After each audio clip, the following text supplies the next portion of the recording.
kakaiba ang level ng corruption ngayon. Even people inside Congress na kakilala ko, they are telling me na kakaiba sir ang level ng corruption ngayon. Pero hindi ba ako kayo nagtataka bakit pumalakpak sila? Kasi alam nilang mahirapan silang matukoy eh. Kasi wala silang pinirmahan. Wala naman silang pinirmahan. Sila yung pinakamalaking porsyento dyan. Pero wala silang pinipirmahan. Dahil yun ang arrangement eh. Sindikato eh. Organized crime nga eh. Tatanggapin nila yung advance na 20%. Hintayin pa nila yung remaining na 15 to 20%.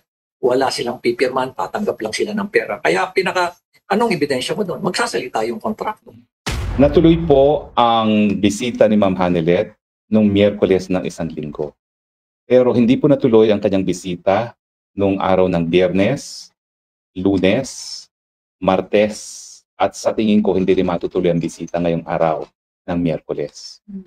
Wala pa pong dahilan na ibinibigay kung bakit hindi natuloy ang kanyang pagbisita. Bagamat naaabala po si Ma'am Hanelet Avancenia bilang isang nurse dahil isang linggo na nga po na walang bisita si Tatay Digong. Magandang araw po sa inyo lahat mga kababayan. Kumusta po kayong lahat? Sana'y nasa mabuti po kayong kalagayan saan mang dako po kayo naroroon. Lalong-lalo na po sa mga kababayan nating OFW na nasa iba't ibang panig ng mundo, sana'y nasa maayos po kayong kalagayan. Saludo po kami sa inyong tatag, sipag at determinasyon para sa inyong pamilya at para sa bayan. At yun nga mga kababayan, grabe. At hindi na naman po ang pag-uusapan natin ngayon. Ito ay kaugnay ng mga naging pahayag ni Mayor Magalong, kaugnay nga po ng mga anomalya sa proyekto. Dinitali nga po niya dito kung ano ang sistema at kung ilang porsyento ang napupunta sa politiko, sa kontraktor at sa iba't ibang ahensya na humahawak nito mga kababayan. Kaya makikita natin dito kung gaano na lang kaliit ang napupunta sa mismong proyekto. Kaya ang resulta hindi maganda, madaling masira o kulang-kulang o hindi natatapos na proyekto mga kababayan. At ito nga mga kababayan, medyo nakakalungkot ito para sa atin ng mga taga-suporta ni dating Pangulong Duterte. Dahil ayon po dito kay Atty. Harry Roque ay isang linggo na walang nakakadalaw kay Pangulong Duterte sa loob ng ICC. Kung ano man po ang dahilan sana naman po ay nasa maayos na kalagayan si Pangulong Duterte. Pakinggan po natin itong naging pahayag ni Atty. Harry Roque mga kababayan. Kasi dati sa Duterte Street, doon siya nagbibigay ng mga statement, kumusta na siya, ano na nangyari sa kanya, di ba? Pero ngayon, parang wala kaming natatanggap. What happened, Atty.? Well, natuloy po ang bisita ni Ma'am Hanelet noong Miyerkules ng isang linggo. Pero hindi po natuloy ang kanyang bisita noong araw ng Biyernes, Lunes, Martes, at sa tingin ko hindi rin matutuloy ang bisita ngayong araw ng Miyerkules. Wala pa pong dahilan na ibinibigay kung bakit hindi natuloy ang kanyang pagbisita. Bagamat naaabala po si Ma'am Hanelet Avancenia bilang isang nurse dahil isang linggo na nga po na walang bisita si Tatay Digong. Pag sinabi niyo pong nababahala, nag-aalala si Ms. Hanelet, bakit po para kay Pangulong Duterte na hindi niya nakikita ng ilang araw na? Tama po, kasi ito lang yung pinakamatagal na panahon na mula nang nadetena si Tatay Digong na walang pamilya na nakakabisita kay Tatay Digong. Ang inaasahan ng lahat ng pamilya ay humingi sila ng 4 na araw kada linggo para mabisita si Tatay Digong dahil nais nilang malaman ang kalagayan ni Tatay Digong at ganun din ang sambayan ng Pilipino kaya naman nabuulat sila matapos ang kanilang pagbisita. So ito na po yung pinakamatagal na panahon na wala tayong balita sa kalagayan ni Tatay Digong. Opo. Grabe ano? Ano kaya ang dahilan bakit hindi pinapayagang makadalaw mga kaanak ni Pangulong Duterte? So ano po yung planong gawin? Ano pong planong gawin ni Ms. Hanelet o ng pamilya na bakit po nagkaganon na hindi siya pwedeng makabisita? Nakikipag-ugnayan na po sila sa kanilang abogado at inaasahan natin na magkakaroon ng kasagutan ng hukuman sa lalong mabilis na panahon dahil ang importante nga po sa pamilyang Pilipino at sa sambayan ng Pilipino ay malaman ang kalagayan ni Tatay Digong dahil siya ay 80 anyos. Nung pong malaman ni Ms. Hanelet na ganyan ang pangyayari, ano po ang naging reaction ni Ms. Hanelet?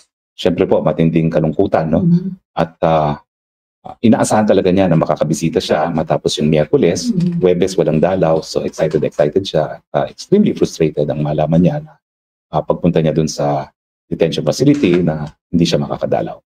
So anong ginawa niya nung malaman? Nakipag-usap ba siya sa inyo?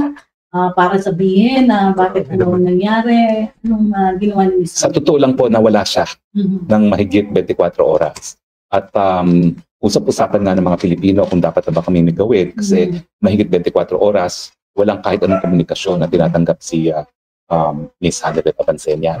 Pero nung araw ng Linggo, natawagan ko man naman siya matapos ang mga 30 plus hours na walang kontak kahit kanino at nalaman ko nga na hindi natuloy ang pagbisita noong Biyernes. Okay. So ano po yung parang gusto sabihin ni Ms. Hanelet o ng pamilya Duterte sa pamamagitan ninyo, yung pong nagpupunta dun sa Duterte Street kasi palagi kami nga nag-antay din noon na parang hihintay kami ng update sana pero walang Hanelet na dumating. So ano pong masasabi ninyo dun sa payo dun sa ating mga naghihintay na Pinoy sa Duterte Street? Well, tayo naman po ay nagtitipon-tipon sa Duterte Street para ipakita ang ating suporta kay Tatay Digong. So ipagpatuloy po natin ang ating suporta at ang sasabihin ko lang antayin po natin kung anong naging dahilan ng kanselasyon ng mga bisita at inaasahan ko naman po na kung hindi makakabisita si Ma'am Hanelet ay may ibang kapamilya na darating sa lalong mabilis na panahon para mabisita si Tatay Digong. So kapag may dumating na pong kapalit ulit, si Ms. Hanelet, babalik sa Pilipinas o magstay siya muna dito, ayusin na para makabalik siya muli yung maayos yung visitation niya. Well, sa ngayon po, ang alam ko, nakipag-ugnayan sila sa kanilang abogado para nga matuloy ang pagbibisita. Pero whether or not matuloy o hindi, ang alam ko, ang pulisiya ng pamilya ay merong isang matitira rito, isang next of kin, para kung merong mangyari kay Tatay Digong. So may bisita o wala, meron pong kamag-anak dito na mananatili sa dahig hanggang papalitan si Ma'am Hanelet, hindi po siya alis. Salamat po, folks. Aming salamat din po. Grabe, sana makauwi na talaga si dating Pangulong Duterte. Hindi natin alam kung kailan. Dahil sa edad ni Pangulong Duterte, dapat talaga lagi siyang may kasamang kaanak. At yun na nga mga kababayan, lumako na nga po tayo dito sa naging pahayag ni Mayor Magalong na talaga namang napakarami niya po ditong ibinunyag kung ano ang kalakaran at ilan ang mga porsyento na napupunta sa bawat departamento at sa politiko na humahawak ng pondo. Kaya marami sigurado ang aalma dito sa naging pahayag na ito ni Mayor Magalong mga kababayan. Marami ang maglalabas ng kanya-kanyang mga alusot o kung ano pa man na para iiwas ang kanilang sarili sa korupsyon na ibinunyag ni Mayor Magalong. Dahil isipin nyo mga kababayan, mas malaki pa ang napupunta sa kurakot kaysa yun sa actual na proyekto. Katulad na lang ng flood control na base nga sa sinasabi ng ilan wala silang nakikita. How does it look like? Who makes the money? Well, it starts with the selection of the district engineer or yung regional engineer ng DPWH. And who are actually selecting them? It's not the secretary of DPWH. These are the lawmakers. Kaya makikita mo kagad dyan, from the very start, may conspiracy na kagad dyan. So, here comes anong mga favorite na projects nila, especially yung mga nakalubog. Flood control project, dahil yung mga sheet piles, yung mga nilalagay sa ilalim, basta, o yung mga tatanggalin na mga silt, talagang nakalubog lahat yan. Yan, pwede nilang paglaruan. Another is, let us say, ang depth sa technical report, ang depth dapat ng sheet piles is about 3 meters. Pwede na gawin 6 meters yan. Kaya kita mo talaga, ang haba-haba niyan. So, ilan thousands and thousands sheet piles. At bawat sheet piles talagang ang taas-taas ng cost niyan sa detailed unit price analysis. Same thing with asphalt overlay, yung mga road opening.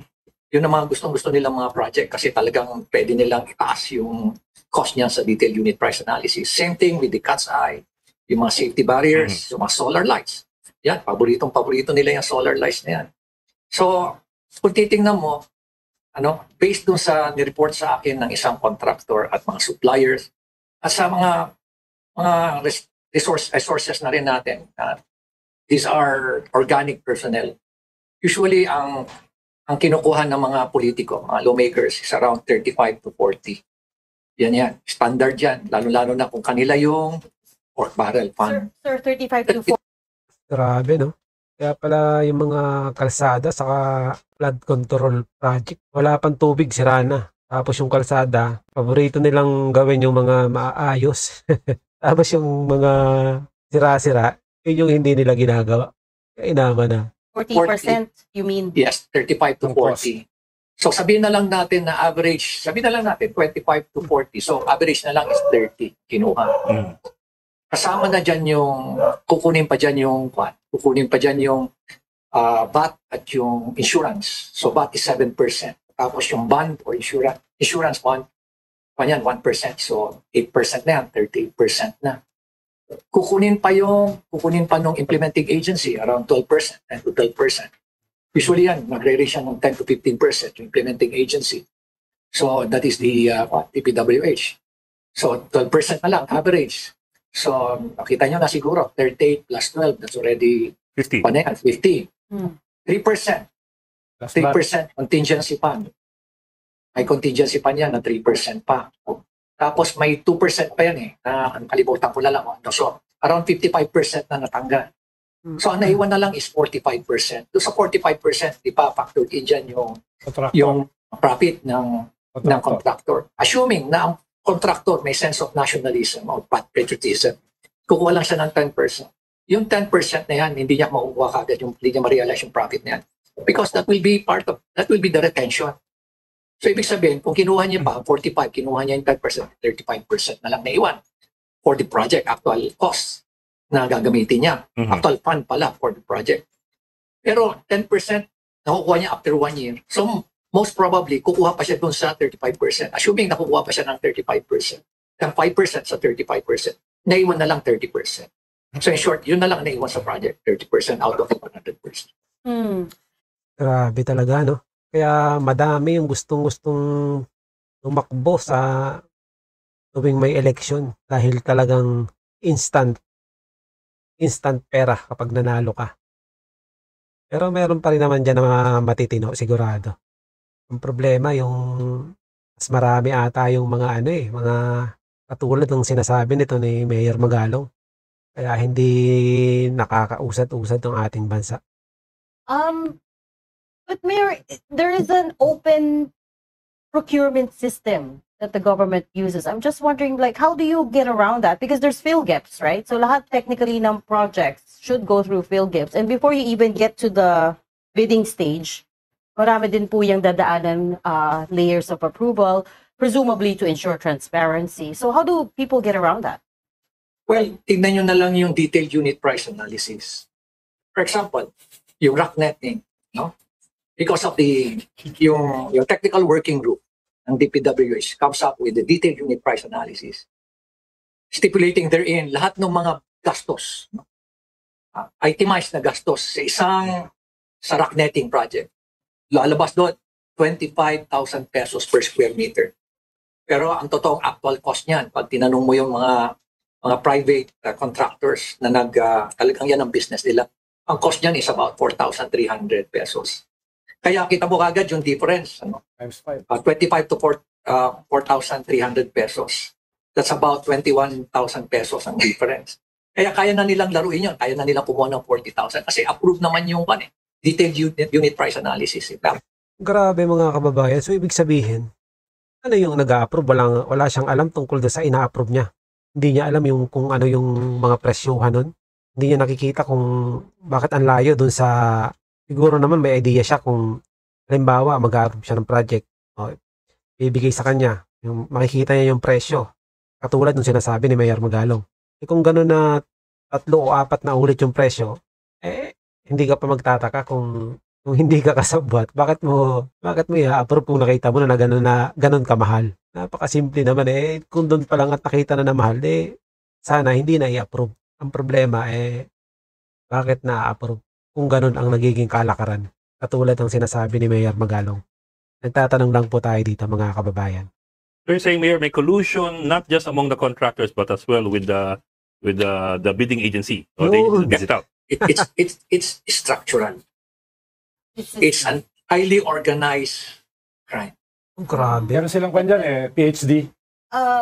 Yes. So are we also saying that even people who work in the procurement agencies are in on it, or they're not doing their jobs well, or pinapalagpas na lang nila All of the above. or all of the above? Alam naman nila na ganun kalaki. Kasi simple lang titingnan mo yung detailed unit price analysis. Bakit 157,000 ito? Why don't you come up with a market survey? Malalaman mo kagad Yun. na ang taas-taas pala nito. Yun ang sinasabi natin mga kababayan. So, ibig sabihin, pag nakita mo na mataas, bakit mo i-approve kung mataas kung hindi ka kasabwat? Diba? A simple market survey, it will not even take you 30 minutes or 1 hour to talk to suppliers. Ano? Ako, katulad ako, I saw it. Bakit 157 itong detailed unit price na natupa ng solar lights? I spoke to a solar light supplier. Sabi ko, Kylie, ba i-detail mo nga sa akin yung parts ng isang poste? Yung semento, magkano yan? Yung base plate, magkano yan? Yung poste, magkano yan? Yung mga tornilyo, magkano lahat yan? At yung ilaw, magkano yan? Sabi niya, sir, it will range from 35 to 46,000. Meron na, sir, kaming profit mo. Can you just imagine yung 111,000 per post? And how many thousands and thousands of posts were erected prior to the election? Napakadami ko niya. And that's people's money. Bawat poste, nag-average sila ng kickback na about 111,000 pesos. Readily, pwede mong imbestigahan kagad yan. You can immediately launch an investigation. Doon sa lang sa dupa eh. In comparing it to your cost estimation derived from your market survey. Madali lang yan eh. Kaya lang, walang gumagawa. Bakit? Yun na yun. Your guess is as good as mine. Lahat sila nakinagawa. Mayor, sabi ni PBBM, paiimbestigahan niya sa DPWH. Kaya nga eh. Papa-audit niya itong mga flood control projects, no? Anong tingin niyo? Dahil sa pagkakapaliwanag niyo, mga DPWH people ay involved din dito. So, paano nila i-audit yan? Lalo na, sabi niyo nga, nakatago yan sa ilalim, no? Libo-libo yan. So, optimistic ba kayo na ma-audit ng DPWH? And specifically, he mentioned the regional project monitoring team. Sila ang mag-a-assess which ones of the flood control projects from the last 3 years either failed, did not get completed, or were ghost projects. Yung project team na to is under DPWH din, correct? No, hindi po. Hindi po. Gusto ko lang po i-clarify. Meron ho tayong Regional Monitoring Office, Project Monitoring Office na under the Regional Development Council. So meron ho yan, independent po yan. Although they can get personnel from the Department of Public Highways to join the inspection. Pero hindi pwedeng solely public DPWH lang magkakanta. Para mong sinabi yung criminal, imbestigahan niya yung criminal. Pero pag iniimbestigahan niya yung sarili niya, hindi mo pwede yun. Kailangan talaga independent body, a third party. And I believe kung yung Regional Development Council ang mag-initiate ng investigation through the Regional Project Monitoring Office, although the RPMO doesn't have the investigative capability, they can conduct a third-party audit.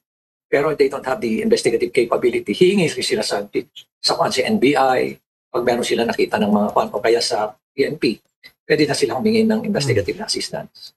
So, Mayor, are you optimistic about this investigation? I know, pinalakpakan ng mga tao at may mga natuwa. Kasi those are the right words that people want to hear. But realistically, are you optimistic na may pupuntahan ito?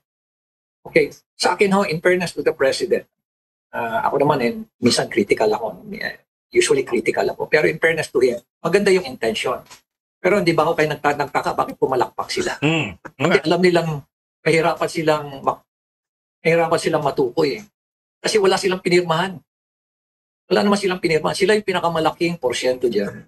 Pero wala silang pinipirmahan. Dahil yun ang arrangement Sindikato Organized crime nga Tatanggapin nila yung advance na 20%. Hintayin pa nila yung remaining na 15 to 20%. Wala silang pipirmahan. Tatanggap lang sila ng pera. Kaya anong ebidensya mo doon? Magsasalita yung contractor. Definitely, hindi magsasalita yung district engineer kasi pangman yun Kaya yung contractor, kung willing yung contractor na mag-execute ng affidavit, and again, assuming na nag-execute siya ng affidavit, I've been the head of CIDG, ano yung corroborative evidence naman, kailangan din yan.